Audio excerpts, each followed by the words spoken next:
following and developing a brand was a smarter strategy. So then now you can leverage that. And like, people don't often like leveraging a brand, but if you can leverage a brand in a way that is, how would you say, beneficial to both parties, then not only do you feel good about that, but then at the same time, both sides can be successful. So the personal training, markups aren't massive, James Hill Academy. You look at the majority of people that study, say, under Phil Graham, they're aiming for a 55% profit margin, which is like ridiculous. So you look at these prices, and I mean, it's great. It's people that are doing them, they're running really profitable businesses. But when you look at that margin, you're like, okay, is this subservient to the demographic of people that maybe can't afford PT? So then with the online training, if anyone ever said anything to me, I was like, mate, it's £99 for 3 months. You get personalized coaches. If you think that's too much, fuck off. Then with the book, someone's like, $12.99's a lot. I'm like, I spent a year writing it, you bastard. It's too much, fuck off.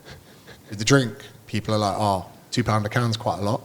I'm like, it's got 4 nootropics, caffeine, it tastes nice, and it's cheaper than a cup of coffee from Costa. If you don't like it, fuck off. So like, it's not as if I'm bumming anyone here, you know? Mm-hmm. The events is probably the side of things that sometimes I'll get ready to do a talk and I go, fucking hell, I wouldn't pay 30 quid to be here tonight. So that's the only one that I kind of feel like a fraud with. But I think as long as you can leverage a brand and you can see your brand as an interest savings account that benefits you long term, then yeah, it's a smart way. But we said before, just before we started recording, like, it's not free to sell to a following, because you can either pay to advertise something, pay to play, or you can do the organic work, content, videos not going well, videos going well. Like, it took me a year of posting every day to get 800 followers. So like, when you look at it that way, in some respects, it's not always the easiest strategy, although it can look that way when people arrive. They go, oh, it's all right for you. Interesting. So a theme there seems to be giving back, making sure people are getting a ton of value. Even with the live tours, you have a number of successful ventures going on. They're not something you have to do. I'm sure you enjoyed them a lot, of course, but if you were in your normal routine in Australia, you're growing the businesses, you're growing your YouTube, you're training jiu-jitsu in your normal gym. With doing the live tours, is it something of you like meeting your followers? Is that something that you kind of draw a lot of fulfillment from, getting to meet and greet people?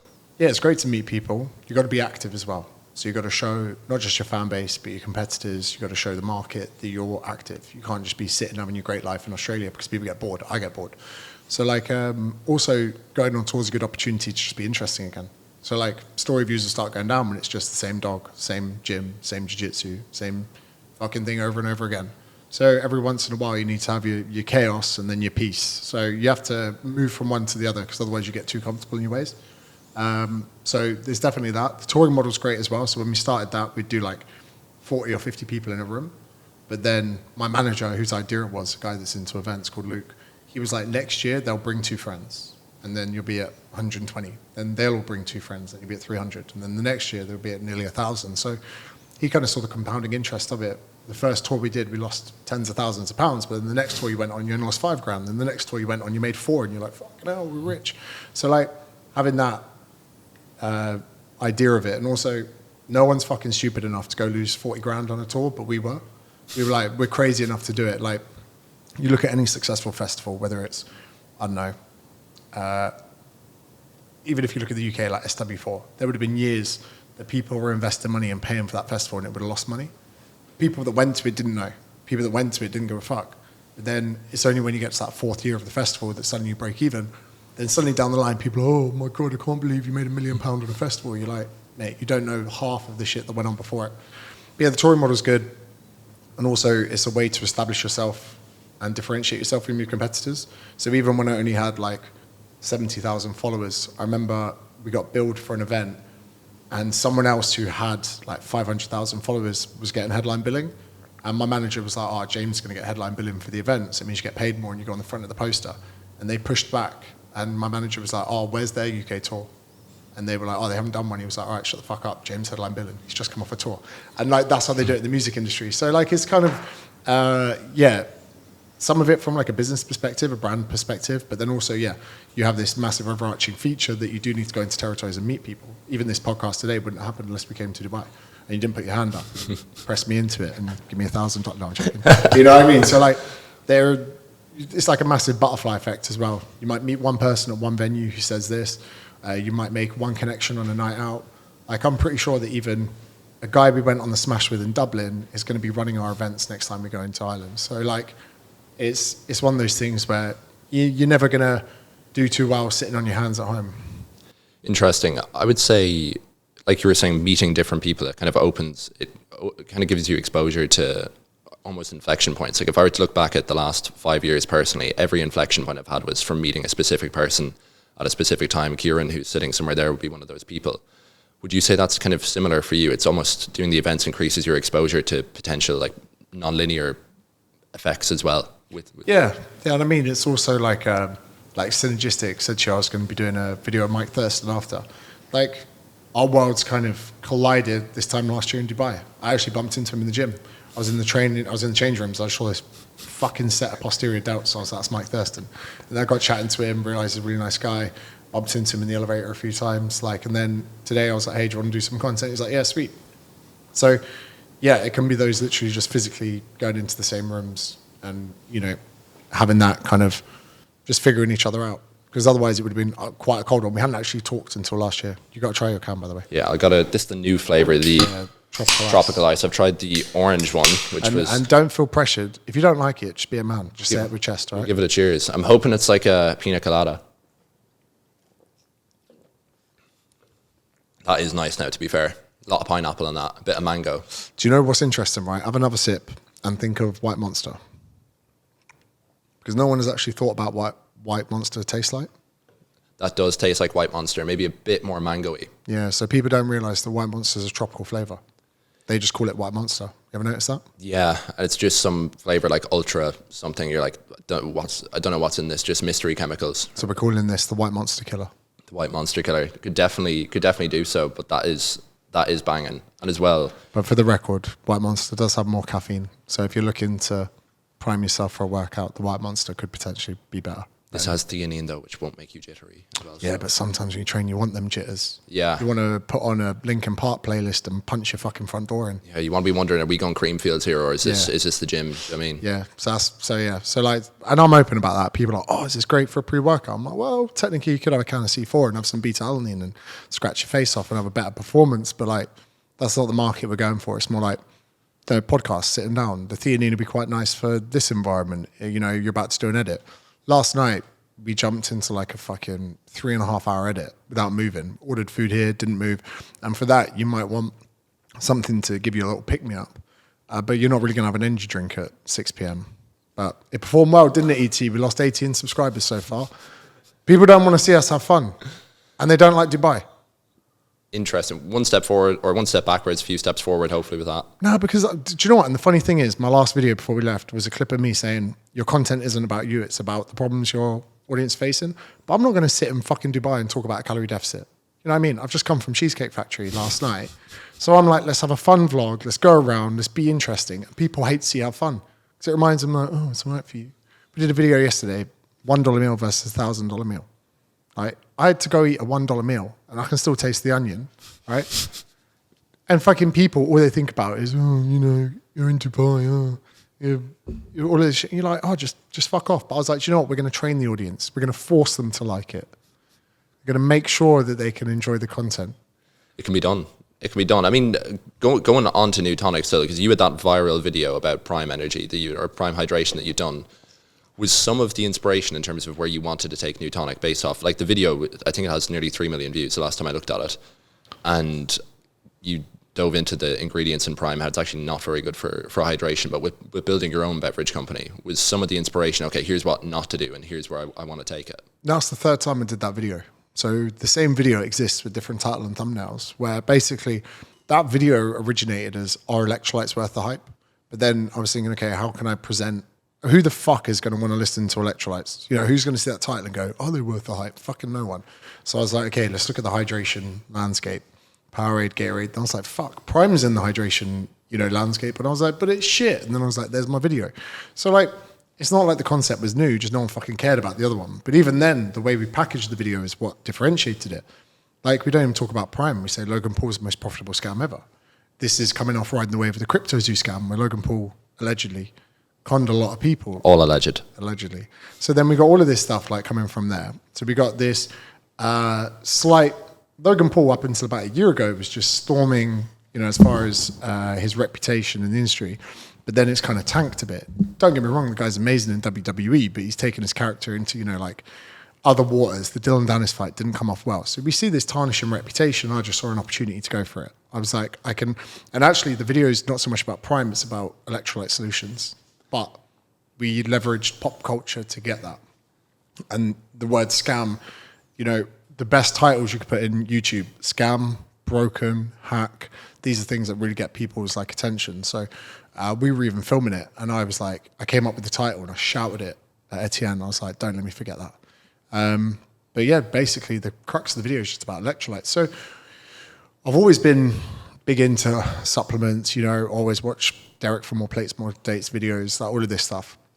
So there definitely was, one, people think it was advantageous, but two, I was like, no, I've opened myself up to scrutiny because if we get this formulation wrong, people are going to fucking come for us the same way. Because if people can see that me criticizing a formula can get you such viral growth, they're going to do the exact same back. So always open yourself up. It's like in boxing, when you throw a punch, it's the easiest time for someone to land a punch on you. So there was that. So we were meticulous with a lot of the ingredients. I actually, before telling anyone about the drink, sent the ingredients to Ben Carpenter. And I said, I'm doing a hit piece on cognizin. Can you do your research? And he came back. He was like, oh, it's actually all right. He's like, you're going to struggle to find an angle here. I was like, thank God I'm putting it in a drink. So like, yeah, I've always been big in that education space. But even better yet, right? Let's say new evidence emerges or whatever, and someone says, oh, James, Panax ginseng has just been shown in a meta-analysis to not benefit cognition in any way. I would actually probably just do a post, go, hey guys, we've realized this compound doesn't do anything. We've got 300,000 cans left of stock. We're going to run them out. Then we're going to change the formulation, which I don't understand why Prime didn't just do that. So their biggest critiques were the sodium potassium levels were out, that they used coconut water, and the BCAAs are probably just a waste of money. But they should have just said, hey, we still want to be the number one hydration beverage. We still want to support the UFC. We still want to support these sports teams. We're going to remake our formula whilst maintaining the taste. They could have come out as heroes. The Prime Energy, they got scrutinized for having 200 milligrams of caffeine in a can, which shouldn't have really been an issue. And then they actually brought out 110 and 120 milligram cans in territories where they can't have that density of caffeine in it. So like they faced some unfair scrutiny on the side that was fine, and they got, ripped apart on the other side of things. So Logan Paul called Derek a virgin, and he did a fucking nearly 3-hour teardown of the drink. Like, don't call people that are smarter than you virgins. That's the rule that we can learn from that. Especially when they have a proper cult following. Like, even if I were to see a video from Derek, I don't even watch him too often, but he's like an automatic authority. If someone says that, like, you definitely don't do it to someone really influential. I thought, interesting. So as well there, you're going into it, like, you've never really had a problem with, I suppose, being very direct with how you communicate. Like, even now, I mean, as you've grown, because you sort of start to get a lot more people who maybe weren't from your original, let's say, cult following, maybe goes from cult to more mainstream following. Have you ever been kind of tempted to almost tone that down, or have people been in your ear telling you to tone that down and to stop being as you kind of in a way? So I worked in recruitment for a long time, and it was shit. And I had to lie to people to fit in. So like, I remember people would be like, oh, James, how was your weekend? And I'd say, yeah, just went for dinner with friends. But the reality was that I was thrown up into a bin bag in the back of a rugby bus naked, doing the Spider-Man, which is where you open all the drawers and you got to make it from one end of the rugby bus to the other naked, right? So you got your balls and dick just dangling in front of all the team. You got Colts playing their first game of adult rugby. You got someone doing a bird bath at the back of the bus. It's just weird, right? You know, it's not gay, it's rugby. And, rugby banter is different level. Yeah, like you got people doing no-handed manginas thrown up on a bus, like, but I'd have to come up to work and pretend that wasn't me. So yeah, you know, we just went to Wagamama's for dinner. I worked in like a posh recruitment firm. Then I tried taking that professionalism into PT, and I was attracted fucking ball bags. People that they drive a Porsche, they pay you on time, but they were fucking boring. So then I was like, oh, this just isn't me. And then like, I would start relaxing a bit and just being myself on the gym floor. Like I'd see like a bodybuilder and just, even with my client, I'd be like, oh mate, we have the heavy weights down there if you want them. Or, just banter someone like squatting real heavy weight. I'd be like, you finished warming up, mate? We need the rack. Like just whatever it was. And my clients would find it funny. I would even just start rumors about other PTs. I was like, oh, he got caught wanking with a belt around his neck the other day. Like whatever it was. That'd be Chris Williamson. And wait, we'll give him a bit of shit. Yeah. God, guys. Podcasting is my life. All right. Just really appreciate. Here we go. Welcome to Modern Wisdom. Here we go. Gay crashing it. He's taking over. We're going to let a professional take my seat now in a second here. There's a crate of white tropical in the fridge for you, mon ami. Mate, it's a banging flavour, to be fair, tropical ice. But you look forward to the 21 hours of flying tonight. Other side. Those forearms, mate. You just spot the forearms before anything else. So then, I was on the gym floor. And when I started being myself, I started being myself a bit more in the content. One, the content would get like better content or like better comments and better feedback, let's just say. And then I remember there was this lady that sat in front of me, and she sat down and she was like, "You swear a lot. I think we're going to get on." And she was like, "I'm fucking facts. I eat way too much and I don't fucking exercise." And I was like, "Perfect." And she was like, "You swear more than anyone else. I think we're going to get on." So I was like, "Cool." And then when I sat with her during the consult, see you in a bit, Chris. I said, "I need a food log." And I could just feel the energy. And I was like, if I sense you're lying, if I sense that you're lying to me, I'm going to fire you. First session, I was like, cool. She came in, she gave me an honest food log, and I was like, fucking hell. And like, we actually implemented a strategy where she was the dog trainer and she didn't eat from midday to 6 p.m. and then she'd binge. So she'd have a sandwich at lunch. I made her make 2 sandwiches. I said, it's not going to cost more. It's not going to take more time. You have a second sandwich at 3 p.m. And her binges like massively decreased, and we got her losing weight, eating more sandwiches, which was wild. But when we'd get in, like, if I got her to do a hard exercise, she'd go, "Oh, you're such a cunt." And I'd be like, this feels good. Like, we get on. And even just other things, like I was doing a consult and reception. This guy's there with his wife, and I was like, "Need you to probably eat a high protein diet, maybe 1.5 grams of protein." And he started being like, he kind of pushed back on my advice. I was like, "Right, cool," once. And then his wife said something, then he said something. Every time I tried to give him advice as to what I would do if I was working with him, he pushed back. And he was quite an overweight chap. And I just got to the point where I just said, "You fucking tried it your way." Right in front of him and his wife. His wife, and I was like, "So how about we try it my way?" And he never came back after the consult, but I felt fucking liberated. And literally the receptionist was just like looking over, like, "What the fuck? Did you just say that to someone?" And I was like, this is empowering. This is great. And then also, you never get found out. You know, I've joked about snorting coke, doing MD, getting in K-holes, whatever it is. So then when you are in a K-hole at a festival, people aren't like, "Oh my God." They're like, "Oh, it's just James. It's just being legit." And everyone does it. Everyone does if they're being honest with themselves. Yeah, and no one is that polite. No one, you know, people seem to think that their followings are really fucking stupid, right? They seem to think they can't see through shit. But when people are too proper, you know it's a facade, right? So, and I've always said, like, I think people are really quick to spot you when you're just being normal. And I think that's why I potentially resonate with a lot of people. But it comes with a price. So if I grow by 5,000 followers on Instagram, I lose 2,500. So on average, I've lost the same amount of followers that I've gained. So even though I'm at 1.2 now, I've lost over 750, 800,000 followers easily. Because some people come for the information, they just can't handle it. Or some people come for it and they just don't like it. Some people, so, you know, if I was like, "Hey guys, today we're going to be cooking avocado in the kitchen," you know, you probably keep more of these people, but you're much better off having a red hot audience. And like, even when we travel, I feel people come up to me and talk to me like I'm their friend. They're like, "James, what's going on, man? How was last night? Get with any birds? Oi, oi." You know, like, and that's the way I'd rather have it than people going, "Hello, I listened to your podcast and I think it's really," and right, I call it the cuncive. You've got to have, like, you know, when you're fishing for gold, you put all the shit in, you shake it just to find a little nugget. Just do that with your content as well. Like, because at the end of the day, it's exhausting to be just barely popular with everyone. Look at Joe Wicks, right? Made way more money than me, way more successful than me, got a fucking MBE or whatever.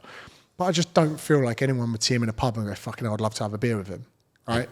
And I think that even to this day, I'd rather have that effect where, you know, I say, "Hey guys, can you come listen to me for an hour, talk about a subject that I haven't even told you what it's going to be about," and they all come.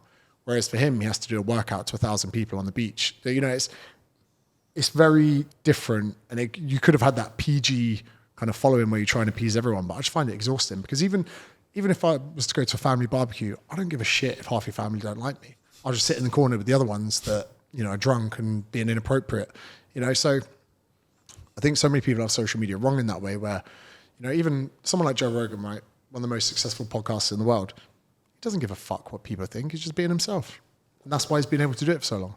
Yeah, I think so. I think even some of the things you've said have kind of struck a chord with me, where it is it's an actual reflection of reality when you're saying what someone's doing, where someone else may say, people are eating, let's say they binge at the weekend, they're going over their calories and stuff. You're like, no, mate, you're going out, getting smashed in pints, getting the bags in with the lads, and then you have like garlic mayo all over your face at the end of the night, and like that's actually your weekend. That's what a lot of people are hearing that. They're like, yeah, even though they won't admit it, they're like, yeah, to be fair, that actually is what's throwing me off. It's not just a bit of binging. There's a lot that goes with that. When you're accurately reflecting reality, I think people have a bit more of a response to that. And also like when you're super approachable in that sense. I remember having young people I trained that were like, oh, I'm going to festival at the weekend. I was like, you doing drugs?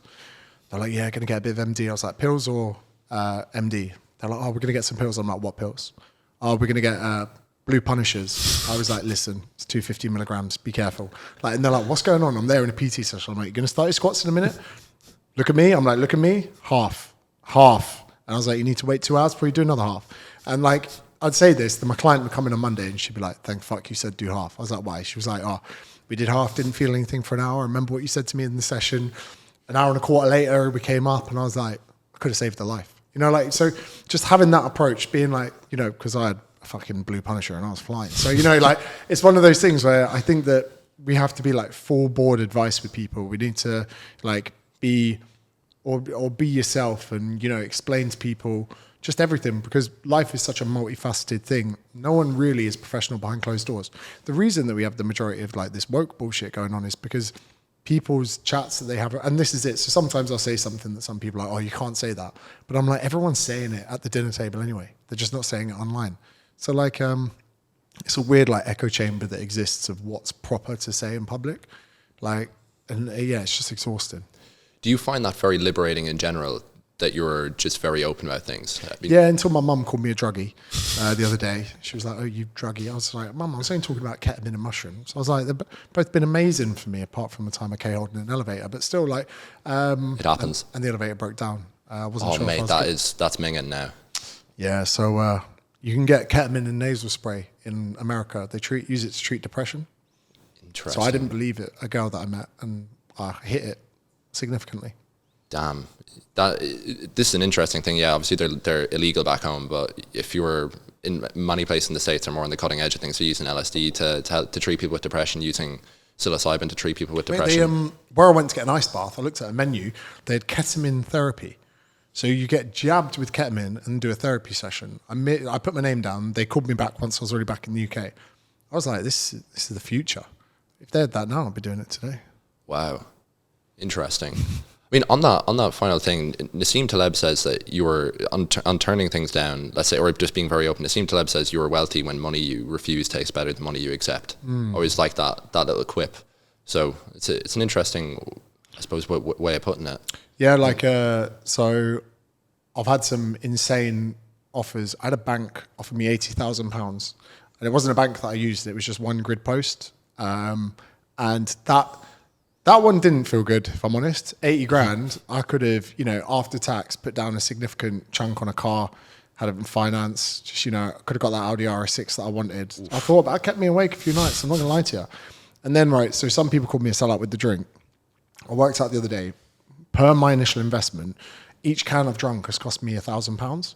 So I was like, so then when someone called me a sellout, I was like, you little bastard. I was like, I quite literally could have bought another home. Could have had an investment property and I put it in a drink. Now, there have been so many. So that point I completely agree with, but there is the offers that come through and you go, oh, that'd be nice. That would be nice. Ever had any crypto projects try and get you to shill a pump and dump? My videographer's trying to get me into XRP. But he's the same type of guy that turns 5G off on his phone, so I'm not buying into it. Like guaranteed 10x? No, like, to be honest, the paid post things, like, I quite like not doing it, but then I could be wrong. This could be a gamble in itself. I think brand longevity is more important than brand turnover in the onset, because again, people seem to think their audience are really stupid, and what they don't see is every time you try and sell to them something that isn't beneficial both ways, you know, when you're promoting fucking personal tablets, they see what you're doing, and they realize that the brand that you've created is more about them monetizing in any means possible than it is about having that kind of relationship where you're like subservient to them. So although it is good to turn down money, it can be liberating, but sometimes it hurts, especially like when, let's say, Black Friday this year was fucking dire, and it was dire because everybody's company is on their ass. Everyone's struggling, right? Myself included. Our businesses, our turnover, our signups, all of this is down. Interest rates have gone up for one reason, to reduce spending. So now people are like, oh, fucking quick, Black Friday, buy my product.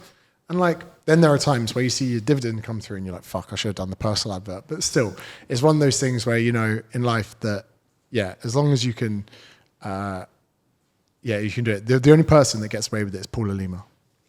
He's very, very funny. I love being sold to by him. I love seeing him promote bullshit because he makes the experience good for me. Even though I've been sold to, I've had a laugh in the process, which is what most creators don't do. Interesting. I mean, turning there onto, I remember you saying on an interview I'd heard of you before that you're very big on how your soul feels. Right, like that line, and you had one line that always stuck me, which was, life is basically about protecting a bubble that you have around you. I mean, with you not having to do that stuff, like it's like that feeling of feeling slimy that like you want to avoid that. But with that, like do you kind of just go off of your gut feel? Like if something feels right, like you're not necessarily looking at past a point, you're not necessarily looking at the monetary value of things. I really like Chris Williamson, right? Even though he interrupted our chat, right? With his big forearm. The next time you look at him do an ad read, just look carefully in his eyes. That's what I say. Anytime someone's doing an ad read, just look deep into their soul. And you can see whether or not they really like the product. Some of the stuff he uses, he does, right? But then you see some creators when they're doing that. Look, even Rogan, right? Hey guys, have you heard of athletic greens? And you're like, mate, come on. If you're really into it, you wouldn't be saying it like this. I can see you've G'd yourself up before getting the mic. I can see that Jamie said, come on, Joe, more effort, more effort. Hey guys, I feel healthy for 2 years because I take athletic greens. And like that must shave away at how your soul feels at the end of the day. You must feel dirty, like you've sold your body, right? It can't feel good. You know, I could never get on board with that. And even though you see the money in the bank account, I just think it would feel like feel a bit cheap. I get you. I suppose we're stuck for time, so I've kind of one final question there, a bit of a classic. I mean, not necessarily ask people to get to where you are. Let's say, advice to get to where you are, but I suppose for having longevity or just building a brand in the right way as you've done, like surrounding yourself at least, what would be 3 principles that you would give people, or 3 bits of advice you give someone where to do something in a sustainable way to build their brand, I suppose for the long term, and how you've done it? First one would be process orientation or outcome orientation. Never wanted 1 million followers, never wanted fancy cars, never wanted even to live in Australia. I just wanted tomorrow to do a little bit better than today. And that works even now, that I can't even look at videos I made 6 months ago. I used to repost a lot of content, but now I hate how my content looks because I've marginally been improving my content to the level now that I hate old stuff. So like, if you can continue getting better and become more obsessed about becoming better than being better, that's 1. 2 would just to appreciate that you can never appease everyone, right? You can never.